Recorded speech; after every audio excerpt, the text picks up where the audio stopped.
Hello बच्चों, let's read the question. So in this question, two resistances are joined in parallel whose resistance यानी कि whose resultant is 6 by 8 ohm.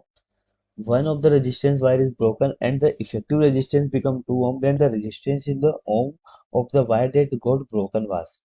ठीक है, तो question में क्या पूछ रहा है? सबसे पहले हमारे पास दो वायर्स है, सॉरी दो रजिस्टर्स है। ठीक है, तो उससे पहले भी इसका हम की कॉन्सेप्ट देख लेते हैं। ठीक है, तो ये क्वेश्चन हमारा किस कॉन्सेप्ट पे बेस्ड है? Current electricity, current electricity. ठीक है, तो यानी कि हमारे पास टू रजिस्टर्स थे, जिसको बोल सकते हैं, मान लो ये हमारे पास टू रजिस्टर्स है। ठीक है, और ये कनेक्टेड है पैरेलल के अंदर। ठीक है, ये R1 है, ये R2 है। R1 एंड R2 हमारे पैरेलल में कनेक्टेड है। ठीक है, तो हमने इनको पैरेलल में कनेक्टेड कर दिया। ठीक है, तो पैरेलल कनेक्शन में हम जानते हैं R इक्विवेलेंट क्या होता है। आर इक्विवेलेंट की वैल्यू होती है R1 R2 divide by R1 plus R2। ठीक है, अब सिंपली बात है, अगर मान लो मैं किसी एक वायर को ब्रोकन कर दूं, मान लो मैंने R2 को यहाँ पर ब्रोकन कर दिया। ठीक है, तो ओनली जो आर इक्विवेलेंट होगा हमारा, ठीक है, आर इक्विवेलेंट ओनली हमारा इक्वल हो जाएगा।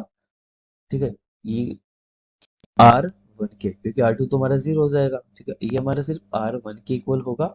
और R1 के इक्वल कितना होगा, ये हमारे को क्वेश्चन में किया है कि 2 ओम बचेगा। ठीक है, इक्विवेलेंट रेजिस्टेंस में ओनली 2 ओम रह जाएगा। और ये जो वैल्यू है आर इक्विवेलेंट की, ये हमारे को 6 डिवाइड बाई 8 क्वेश्चन में क्यों आ रहा है। ठीक है, अब R1 की वैल्यू हमारी कितनी हो गई, 2 ओम हो गई। तो अब हमारे को R2 की वैल्यू फाइंड करनी है, तो ये वैल्यू हम यहाँ पर पुट कर देंगे। So 2 multiplied R2 divide by 2 plus R2 is equal to, ये हमारे पास हो जाएगा 6 डिवाइड बाई 8, यानी कि 3 डिवाइड बाई 4 बचेगा। ठीक है, इसको कैंसिल करेंगे टू के टेबल से। सो अब इसको सोल्व करते हैं, तो ये 4 हमारा 2 से मल्टीप्लाई जाएगा, 8R2 is equal to 6 plus 3 हमारा R2 से मल्टीप्लाई होगा 3R।